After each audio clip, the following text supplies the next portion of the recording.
The FNaF games are all but invincible, but the FNaF books, we can destroy them. I can't. The trail must not be countenanced. These writers must be educated.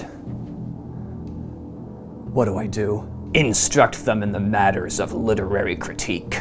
Tear the pages apart. Make them wish they had never opened a Word document. Yes.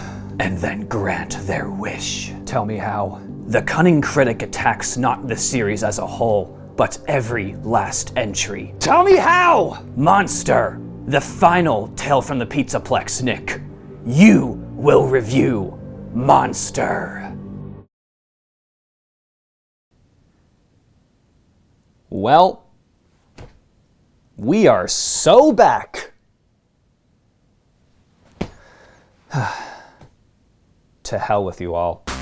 So let me get this straight, Scholastic.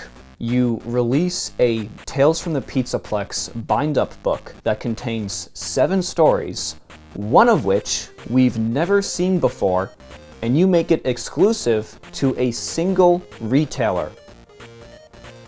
Was Walmart holding your families hostage or something? By the time I realized this was a thing, the book had sold out and remained out of stock for days, coming back into print literally the minute I started typing the script. But as always seems to happen with these Faz books, FNaF fans got their hands on the text and were able to read it and pass it among themselves for free, without having to rely on Walmart. So great work, everybody. This was definitely a smart and worthwhile business decision. But of course, I had already read the story myself when it became available again. As to how?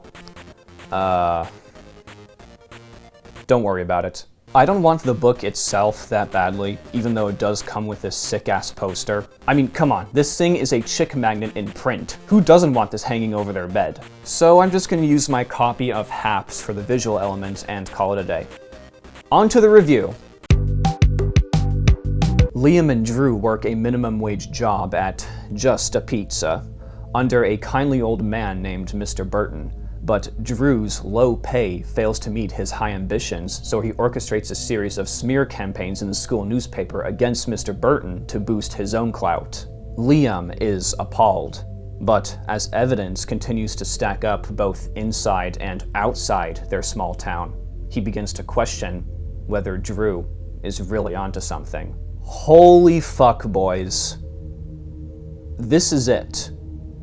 This is bottom of the barrel Faz book bullshit. You know, I just had a thought that maybe they could pull a miracle out of their Faz butts and give us a dignified story that made sense and provided at least a few chills. I know they can do it. B7 is still a great story. And there are a few others I look fondly upon. I don't even know where to begin with Monster. Well, I guess I'll start with, as most things do, the beginning. That was really clunky, I'm sorry. There's something these Faz books tend to do that I didn't really talk about before, but I guess I'll do it now. They will spend pages upon pages just expositing upon their protagonists. Basically, their whole life stories in a series of back-to-back paragraphs that ultimately lead to nothing. Why? To get to know them, obviously, but why like this? Can we not garner who these people are through dialogue or inner monologue? This isn't a terrible issue, but when you're reading dozens of these short stories featuring protagonists that we'll never see again, it gets very tedious and suggests that you're just trying to fill empty space with words.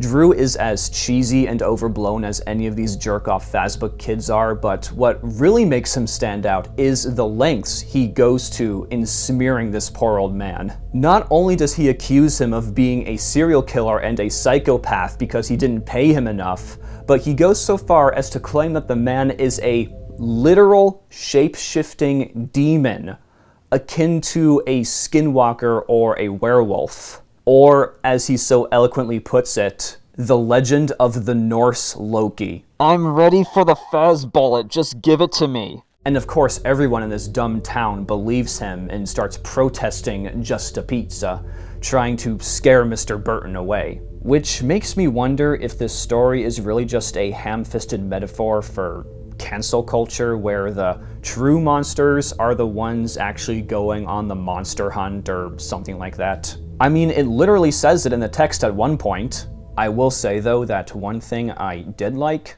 was that there was some scandalous vocabulary in this story. Not only did they drop the word jackass, but they even pulled out the big guns. Bastard! Thaz cursing? No sir, not on my Christian channel. But of course we're all beating around the bush right now, so what's the big twist to the story?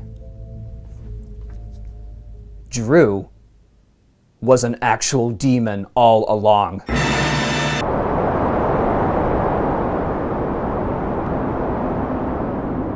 Oh, good lord, or Satan, or whoever. What is there to say? Apart from it making no sense and being one of the stupidest and least gratifying plot twists in the history of fiction. It's so funny to me how they tried laying out all these red herrings like it was prime time at the fish market, trying to get us to believe that maybe there was something weird about Mr. Burton, when I was able to guess the twist about a third of the way in. Right here in my notes is when I started getting suspicious. Anyway, Demon Drew admits to Liam that he made up everything about Mr. Burton for the lulz, and burns himself and the old man alive, and we see the image of a devil, horns and all, dissipate in the smoke.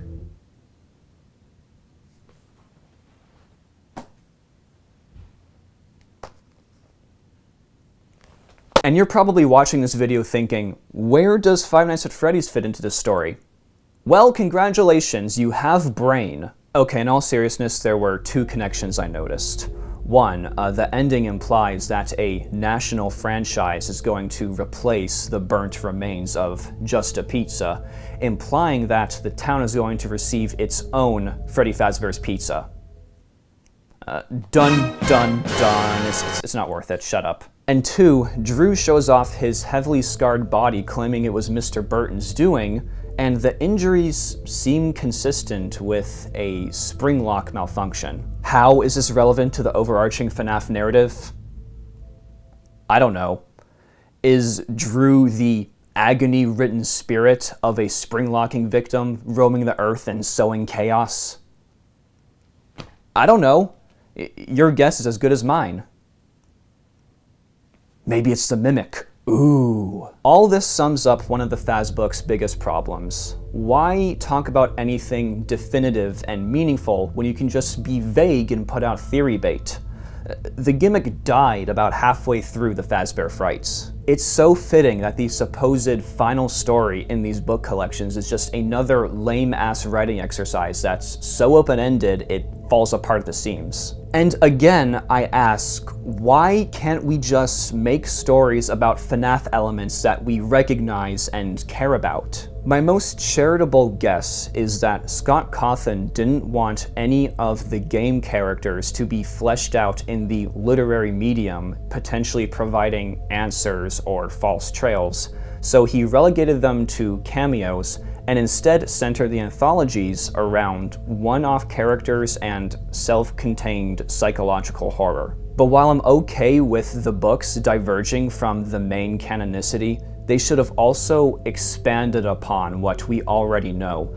To this day, I am still baffled at the direction these series went. They committed to the Goosebumps shtick, but kept one foot in the FNaF door, which led to a disjointed reading experience that ultimately just did not work. Because in the end, all these debates about which stories are canon to the games don't matter to me. These stories are weird, they're poorly written, and they have little to do with what we've come to know and expect from Five Nights at Freddy's. The more we buy into it thinking it'll provide answers or whatever, the more it incentivizes this bass-ackwards creative direction. And Monster is just the latest and most damning example of this. I'm still holding out hope that we can get a FNaF book series that's both dignified and respectful. Well, until that happens, y'all can just read Night of the Hare again. Take care. See you all next time.